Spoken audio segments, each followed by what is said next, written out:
Hey guys, Palsteron here, and today let's talk about how to make currency in Torchlight Infinite. So making currency in Torchlight Infinite can be pretty intimidating at the start. There's uniques on the auction house that cost like hundreds of flame elementiums, and you haven't even dropped your first one yet. But the end game systems in Torchlight Infinite are incredibly snowbally, meaning once you're in time mark 7, which isn't as hard for most builds, tier 8 is incredibly hard. That's something for later, but tier 7s is all you need to make a ton of flame elementiums to buy all your stuff. So we're going to start with a first currency strat that's going to give you a ton of value while you're working your way up to tier 7, and then once you're in tier 7 maps, we can go about the second currency strat. One really important, we're also going to talk about the cube, but really important if you're new to Torchlight Infinite, if this is your first season, you should really also listen to the general tips I'm going to give you at the end of the video. They will be trading related, and that is something that you definitely need to do in this game.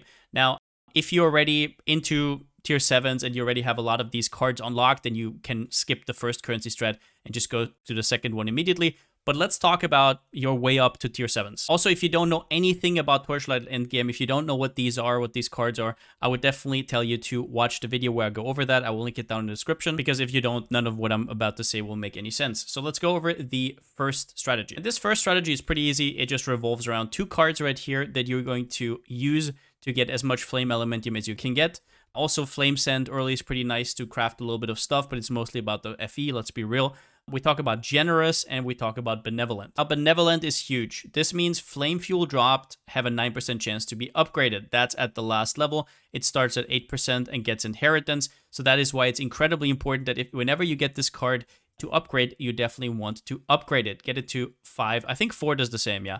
4 or 5 stars is basically the same. At 5 stars, however, you also have the chance to awaken it. And the awakened version gives you, I think, 15% right here. If you don't know, Awaken is basically a flat chance to make it into something crazy. Now, this card gives you a 9% chance to upgrade Flame Fuel, and what that means, for example, is that if you have Flame Sand, right, the one that you find everywhere, right, you have basically a 1 in 11 chance to upgrade this trash to a full-blown Flame Elementium. That is a huge jump, because these right now go 99 to 1, so you're basically 100 times your returns here, which is obviously insane. So yeah, this is the card you're going to play around. And the way to get FE, there's a few ones. The first one is Generous. And this card makes it so that rare monsters have a certain percent of chance to drop 2 Flame Fuels. And those Flame Fuels will at least be Flame Sand. And if it's Flame Sand, it has a chance to upgrade, or it can also straight up drop Flame Elementium. Now, there's no real reasons to juice your maps. It's not really worth it. You just do more and faster, right? The second way, other than Generous, to abuse Benevolent would be summoning a Goddess of the Hunting. You might have seen these before. These are like the altars that you have before the boss, and you choose a certain type of reward, and those rewards can also be Flame Fuel, and even if they aren't, they can be stuff like legendaries or stuff like memories. And here we have 2 cards, Perception, which gives you a chance to duplicate the boss, which is incredibly strong. And it also gives you Clever, which isn't that good, but it gives you another 10% chance for Goddess of the Hunting to appear. Now, these are all fine and dandy, but what do you do if you don't get these cards? In case you didn't know, whenever a rotation is over, it's going to put 5 random cards on your board from your deck. So in this case, I got 1, 2, 3, 4, 5 cards from the board. Now, in this case, I do have Benevolent, but let's just say I didn't have it. What would I do? The first backup plan is you have Pirates, which in this case is what I would do. I have both Pirate cards right here. So we just stack these and then get into another map, right? Now, these give you a chance for your stage to be marked by a plane. That basically just means you get Pirates in your map. And this basically revolves around building your own chest. It's a little bit more complicated. I'll link the video down in the description if you want to know more. But basically, yeah, you can generate a ton of Flame Fuel from this as well. And then let's say you don't have any of these, right? You don't have Benevolent, you don't have the Pirate package, you don't have anything else, right? For example, you can do stuff like Lively. This gives you a chance for bosses to drop 20 additional Netherrealm Resonances, which these, I think 25 of these sell for 1 FE on the auction house, so that's really nice. You can also sell the compasses here. But let's say you get none of these. What you do is basically you look where Regretful went, and you just do these maps over and over. If you have shitty cards, you just want to get it over with. You want to do these 5 maps as quickly as possible, and these give you extra stage attention points. And what stage attention points are is faster progression to the boss. Well, there's really 2 reasons, 2 items that you get every single time from the boss. The first one is the beginning. This is what you can summon the Traveler with, but you don't have to do it. You can also just sell them to other people. What is this worth? like 1.7 FE per, straight up, and it's 100% drop. And then you also get a tier 8 map, and tier 8 maps currently go for, depending on one region they drop in, around about 2 or more FEs. That's straight up 4 FEs just for killing the bosses, right? So the faster you kill the bosses, the better. It's quite insane. Another thing I want to mention is, whenever you go here, and you see these layouts right here. So I'm doing it, for example, in the Thunder Wastes, right? Which I personally like for a few reasons. They just have good layouts, but you can do them wherever you want, wherever you have maps free, whatever is your jam. But one thing here is there's the Grove of Calamity in here. And the Grove of Calamity, I'm just going to show you real quickly, is one of the just most awesome maps in the game. So a lot of the mechanics in this game want you to kill monsters. Now, this is obviously not going to be juiced. I just want to show you the layout right here. The layout is extremely straightforward. On your path to the boss, you will kill every single mob, as you can see. I'm not going to do this real quickly. I just want to show you. And here we are at the boss already. This map is insane, right? So not only is it a extremely quick map, the layout is the same every single time.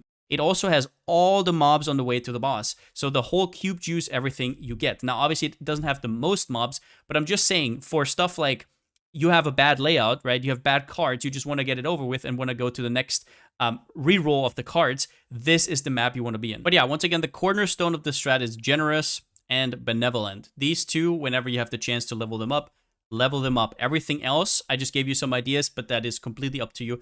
I don't know what cards you're going to unlock. But next up, let's go to the second phase here, which is the second currency strat. Let's say you now got through tier 6. Your character is strong enough for tier 7s. What do? Well, you do Dark Surge, which is a incredibly rewarding mechanic. If you don't know, this was the mechanic from the first season that is now in the main game. And it's this thing up here, you might have seen it already, this purplish thing. If your minimap has like a lot of purple mobs, you know it is in your map, and you can force this on your map. As you can see right here, you can actually assign a button, and whenever you press that button, it is going to release waves. So depending on how many mobs you killed whenever you went through the map, you will get more and more juice for this, and it's going to spew out more and more mobs that have special rewards. And there's also bosses. As you can see right here, Trog Mage, this is one of the bosses. Now, what do bosses do? Bosses can drop two things. The one thing they always drop is sort of a compass that you can put on your map, which is the Seed of Regret. And then they also have a chance to drop a key for an endgame boss called Keegan. And if you don't know how they look like, they're basically look like this. Edict Doom. Let's price check it. This is the rarest one. 24 FE if you drop this, right? The other ones are all the same rarity. Edict Dart, 6, 7 FE, right? And the other two should be round about 5. Let's check it. Edict Dive, 4 to 5. And this one is 4 to 5. Now, the chance for bosses to drop these, if you get bosses, is around about 50-50. But you do not always get a boss. Now, the way you do this mechanic is you do it after you killed the boss, because bosses can only spawn after you already killed the boss in your map. And you kill the boss, and the first wave that you release, you will immediately know. If you don't get a boss immediately from Dark Surge right here, you know there's not going to be a boss. But it's still worth doing it because of the other rewards you can get, and we're going to talk about that in a second. You can get fluorescent memories, you can just get currency, you can get legendaries, memories, all of the good stuff. But how does this play out? Well, for example, I'm doing this right here. I just have a new rotation with 5 out of 5, right? And I have a card here that is called Transformation Dark Surge. What this does is it gives you 2 random Dark Surge cards out of not your deck, but out of these chaos cards. Your deck has some other stuff which we can talk about in a second, but in general, you only need this one card, and you also have another card that is called Reserved, which is only there to fish for this card, right? So you basically run this card, and then you can get this out of your deck if it didn't spawn naturally, right? So that's pretty cool. But once you ran this map, what's going to happen is there's going to be 2 new cards on your maps, and those are going to be the Dark Surge cards. There's 3 legendary cards up here, and then there's 5 blue cards down here. The best card in general is Rampant.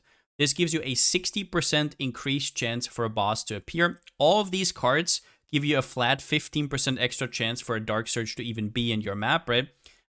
And then if it is, you have a 60% chance that there is also going to be a boss. They all have inheritance free, which means these cards are going to last the map that you run and then 3 more. So this is the strongest card, but there is another boss related card. So this one gives you extra chance to get a boss. But what if you get the boss? You can also get Brutal Dark Surge. This gives you an additional boss whenever you get a boss. So that means if you combo these cards, you can get some crazy stuff, right? So you can actually stack these, and I've had this before. The highest I've gotten so far was 4 bosses. Yeah, that's a lot of free money right there, right? So what do the other cards do? This one is very strong. I would say it's probably the 3rd strongest, although it's kind of tied with this one here. These are both really strong. This gives you a Dark Surge Elite that is very rewarding. What they say, sometimes it drops a Flame Elementium, sometimes it drops memory cards. In general, it is noticeable and definitely strong. I would say probably the 2nd strongest one is this one here. So there's cards that give you more chance to get a certain reward type from the Dark Surge itself. Has nothing to do with the bosses, just the Dark Surge itself. This one gives you more chance for compasses, and compasses sell incredibly well. But there's more effects like this down here. Now compasses is the best one, but there's also this one right here, which gives you more chance to get memory fragments, and also this one here, which gives you more chance for commodities. These are all really good because on average, you're mostly going to get gear. It's kind of bad. You never want to get gear. So the more of these cards you stack, the more it means you're not going to get gear, which is huge. You want to stay away from this card as much as possible. This gives you even more chance to get gear. It is absolutely atrocious. This is basically a brick. And other than that, at the end, we also have this one, which gives you a little bit of extra mobs. I would say this is a little bit on the weaker side. But I'll do a rotation to actually show you how this looks like. So I'm now going to do Dragon's Fall, because this has staged Chaos Invasion Attempts -1. That means my 5 actually does not go down. This is actually really good in this case because we want to have longer chains of all these Chaos cards. So let me run it. All right, first map cleared. Let's show you how this looks like. So whenever you do this, the board is going to spawn 2 Chaos card, and that is going to look like this. So we see them up here. This is like this weird pattern. These are always the Chaos cards. So in this case, we got it on Shadow Outpost. This one is the one that gives you extra chance for bosses, which is really strong. And this one is the one with the compasses. Okay, so easy enough, right? But let's quickly talk about what would have happened if I didn't get Transformation Dark Surge. Let's say it was still in the deck and we didn't put it on the board. Well, then we would have to run Reserved, which now draws 3 remaining trade cards out of our decks, giving us a huge, once again, chance to get Dark Surge. So we would just run whatever map this falls on, into whatever map this then comes out on, right? And if that doesn't happen, right, you just run the normal one. You run Generous, Benevolent, which we talked about earlier in the video, which is just your backup plan, and you just go to the next rotation and hope you get Transformation, Dark Surge, or Reserve. But now all we have to do is we pick one of those. In this case, I'm going to do this one first, because this one is going to be better later once we have it stacked up a little bit. So yeah, let's run this one. Important thing right here as well is you don't really want to full clear these maps. If you don't get Dark Surge, right, it's only a chance that you get it because it's very rewarding if you do. Then you just rush to the boss. There's nothing really in here that's that strong. You can do your cube and everything. That's all cute, right? There's nothing all that much to cube. It's just an RNG fiesta, right? But do not focus on clearing all these mobs that are completely worthless. In this game in general, you should focus on mechanics. But okay, we finished the map. Let's see how it looks like. Now we go from 5 maps to 4 maps in the rotation, obviously. It goes to 4 out of 5. And as you can see here, this card got replaced with a new one because that's what these cards do. So now we have this one right here and still the old one right here. So now we're going to run this one. As you can see here, this has inheritance for 3 more maps. So we now have 15% chance. With the next one, we have 30% chance. The one after 45, 60, and that's basically where we're at. All right, now we completed this map. And now how is it going to look like? We have a new one right here, the compass card again, and it's up top. And now we have both of these inheritance, right? This still has 3 uses, and this now only has 2 uses, right? So we chain it together with, we're going to do another one of these compass cards. One thing I want to point out in terms of layouts, Blistering Lava is incredibly good for this. That is the region right here, because it has, on average, really good layouts. It doesn't have the best layout, but it has a broad variety of really, really fun and fast layouts. The only bad one is Savage Grasslands. All the other ones are pretty easy to do. But that also means that if you can stay away from this, that is really good. So now we have 3 maps left. Let's run this one. All right, now we got this one. 3, 2, 1. These all stack up. So the next map I do has the highest chance, which is 60%. And after this map's going to go on the side, and the one with 1 goes away, right? So that's how it's going to go. Now we have a chance for 100% additional boss chance. So if on this map we're going to encounter a boss, which is increased, we're going to get double. Also, never forget to do your bosses once they're full. Bosses are 4 FE just for free. All right, so just so I can show you, I just killed the boss. At the beginning, it's like 1.5 to 2 FEs. This one is around about 2 FEs. Chaotic ending, could be, the best one I've had this season was 200 FE, but they're most of the time like 5 FE or completely worthless. If you get +1 focus, blessing, agility, or tenacity, that's already decent money. All right, and now I'm running the map where I actually spawned the Surge, and I'm quickly gonna go over this, but they're basically just all of these monsters that are these purple thingies, right? The purple mobs you see on the minimap, like these here, they all give you extra juice up here. Like I said, only release them once you actually have killed the boss right at the very end, so you actually have a chance to spawn bosses, right? Otherwise, you don't have any chance for that. And once again, you don't want to like full clear, you just want to complete them as fast as possible. One of the things that comes from bosses being extremely valuable is you want to do as many as possible, because maps themselves don't cost that much. Even if you run out of them, you can easily buy them in the shop. So right now, I'm going to spend it, and let's see if we get a boss. We did get a boss, and in this case, it's also going to be duplicated, right? Because we had both cards at once. In this case, we lost both 50/50s. We got 2 of these, which are 1 FE each. Then we also got another FE. The rewards were kind of bad, right? So this is basically what a brick would look like, and a brick is round about, I don't know, 2 to 3 FE. One more thing to note, these here, 10 of these sell for 1 FE as of this recording, so we just got 10, so that's another FE. And now we have the last map. Once again, stay away from this one here, the extra chance to get gear. We're just going to do Dragon's Fall, and we're going to do the last map in that rotation. Afterwards, the cards are going to get reshuffled. And we got a Dark Surge again, so let's see if we spawn a boss. If we spawn a boss, it's going to spawn 2, and yeah, we did spawn it. So that's 1. This one actually is phased, so let's wait. We got an Edict Dive, which as of this recording is 7 FE. This one, once again, is 1 FE. We got a Div card that's worth 1 FE. Let's see what the second one drops. Yeah, this time we got double. So that was 7 FE. This one's 7 FE. 14, 15, 16. These cores are 1, 17, and then a little bit of small stuff. All right, and now we're done. And the cards are shuffled. Start next round. For example, here we have the card again, so it's pretty damn easy. One more thing you can do is you can work Honest into this. What this one does is, while this is up, it basically does not give you completions toward the boss. However, it does make your chains longer, basically giving you more currency. Overall, I think this is worth it. The problem is it's only worth if it's fully leveled. So if you don't have this at level 5, just forget this card exists. Now, will you always get returns like I got in this rotation? No, but it can also go better. I would say this is pretty average, maybe a little bit above average. Sometimes you just don't get anything. You just move on. You just do it again. Sometimes you get lucky with bosses. Sometimes you don't. It is what it is, but over a large sample size of time, this is going to make you a ton of currency, and you don't need to go into time mark 8 or anything like that. As you can see here, this is all on time mark 7. Now, what if you run out of beacons? Well, if you want, you can like hop between these different layouts, but honestly, Blistering Lava is the best layout for this. So I would literally just go to trade. You go to trade house right here, right? You go to beacons in the trade house. You scroll down. This one is Blistering Lava. This is tier 7. Search.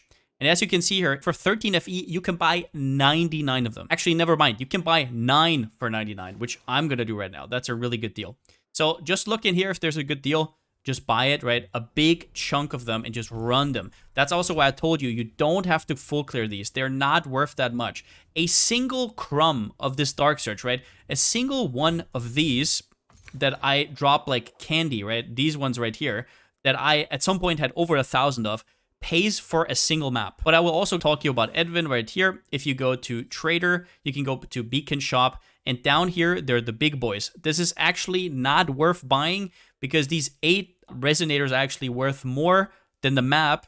But if you want to, for some reason, you can do it right here. This is more important for people who want to unlock the early ones. Just so you know, you can buy them here. As for Cube, I don't really like the league mechanic all that much. It's basically just a gamble show, right? Just understand that the things that are on the screen, you're mostly never going to get. You're only going to get small rewards, and sometimes you get something good, right? Sometimes you get that FE or whatever. Now, in terms of avarice code, I'm saying this so you don't get disappointed. You're not just getting unlucky. These are not evenly like rolled, right? It's not like you have the same chance for, I don't know, 1 flame sand and the 10 FE you're seeing. No, the 10 FE almost never happen. And I've done, at this point, more than 1,000 maps, right? So I will tell you what I will do in terms of the cube. And straight up, these cubes are not that big of a deal. They just slightly enhance what you get. So I go down here to Unexpected Harvest. Everybody does this, right? I actually go to the right side. The left side is more, you get more maps, right? You get more beads and stuff like that, so you can gamble. If you don't know, with the beats, you can go to Avarice Bounty and you can get yourself some stuff here. I think it's okay, but I prefer the right side, and I will tell you why. So this gives us more chance to get special events. The special events are the question marks, right? And they don't give you the GG outcomes, but they give you up to 4 of the decent rewards, right? Which definitely adds up. That's really, really strong. Then I go down here. Whenever you covet, you have a chance to also get Desire Beats. This is actually a stack of 50, which is quite decent. 3% chance to not consume Desire Crystals, whatever. And then the big one here is the 75% chance that you get a Cube of Craving. Now, if you don't know, this one is the Cube of Craving. And if you hit this one, it will transform. Let's actually see if it happens here even. You will transform your whole board into new rewards. I think in this case, it doesn't happen actually. But if this happens, right, you get all those fancy rewards. Now, most Flame Elementium I've gotten has come from whenever I hit the cube, so that's why I go right side. There's a few more reasons, right? So you might want to go left side, and you might want to go extra bosses and extra mobs, but the thing is, those kind of do prolong your maps, as well as that you're going to be able to hit the cube more often, but it's going to be less efficient, right? On the right side, you don't want to stand there for a minute and just hit cube, cube, cube, cube, cube again, right? This makes it so you have less juice, but whenever you press juice, you have more chance for question mark rewards or for the Cube of Craving. As for T8s, I'm not sure. I think on tier 8s, this might be better. But if you're running the strats I'm running right now on tier 7s, always go right side. All right, so we went through the first currency strat, second currency strat, and the cube. Let's talk about general tips. The most important tip that I can give you is look up what your stuff is worth and sell it. I understand that it's annoying, especially if you're free to play. You only have the normal booth right here, right? I get it, you don't have that much to put up, but you can kind of time that, right? Whenever you make a sale, put something new up. Rotate it. You're going to be so surprised how many things in here are worth something. You're going to get so many of these precious embers. Price check, you'll see they're like 0.06 each. What does that mean? That means for a full stack of 99, you get 6 FEs, right? If I just told you that you have 6 FEs lying around, that's kind of crazy.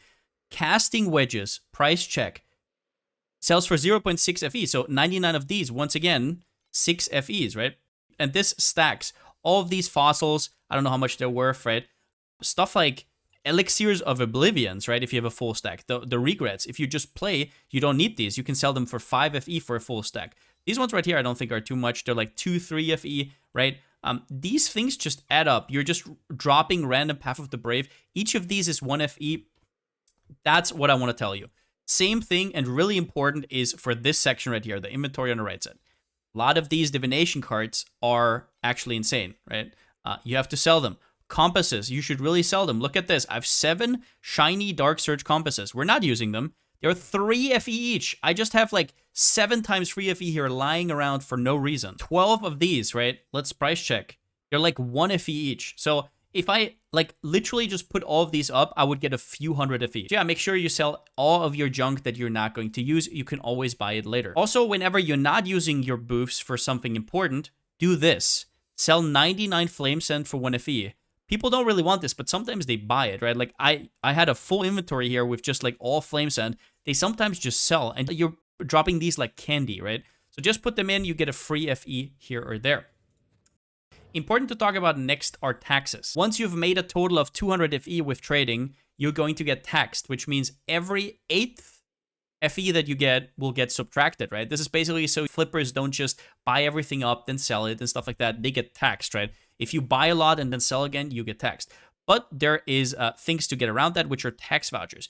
You get these from season challenges, right? I already have my 45, but something I want to show you here is there's a ton of stuff that I can get it with, right? For example, if I did tier 8 walkers, or if I leveled a second hero to level 85, I get 100, right? This could be up to 100 FE later when I sold that much, right? 200 FE to get to level 92, right? These are insane. And if you never clicked up here, you definitely should. What this is a chapter progression, right? So for example, here, I just unlocked the chapter 4 one, which gives me straight up 10 FE and 130 of the reroll currency, right? Claim. I just got 10 FE by just completing maps. And most important overall, do your maps quickly. Don't full clear them, because you get more bosses the more maps you complete, which means you get more beginnings and more tier 8 maps that you can then sell to people. And these are incredibly expensive. Every boss is worth like 4 FE. So if you don't know how to make currency, it is because you're just full clearing a map with just trash in it that doesn't drop anything. You need to get to those like important milestones. You need to get to the bosses. You need to do Dark Surge. You need to do certain mechanics. Just randomly killing mobs in the map is not going to get you anywhere. A big part of making currency is also your pact. So there's a few things to this. The first one is down here, you always get drop quantity. It doesn't matter which pet you have in here, right? No matter how you enhance it, you'll get the additional drop quantity and the drop quantity right here. Take all of these points. It's going to make so much of a difference. But then also further to that, you don't need any legendary pets. You don't need to pay any money. Just free to play. Over time, you're going to unlock more and more pets. You get 10 free at the start, and then you get free currency, and you just roll and roll and roll. And even if you just have common ones or epic ones, right, these will level up over time, and they're not necessarily need to be leveled up. They just need to be put in here because then you can switch, right? So for example, this one right here, doesn't matter what level it is, it lets you switch this shitty node right here to 3% drop quantity. Same thing here, right? And for this whole row, that makes a huge difference. Same on this side. The more power you can siphon away from these boons, for example, the more damage you have, the easier it will be to not take this 20% increased damage, but instead take the flame fuel drop quantity or drop quantity, whatever pets you have here. Just go for as much drop pets as possible. If you don't get them, you'll get them eventually. For example, I've now played for 3 leagues. We did pay a little bit at the start, but in the last 2 leagues, I've not paid a single dollar for any of these pets. So that's all you have to do. Over time, you will get them, and they will make you extra currency. So TLDR, get as much drop quantity as possible from your boons. But I think the video is long enough at this point. Maybe you could learn a thing or two. Definitely try out Dark Surge. It is incredibly strong this league. And with that being said, since I still don't have a slogan, see you next time.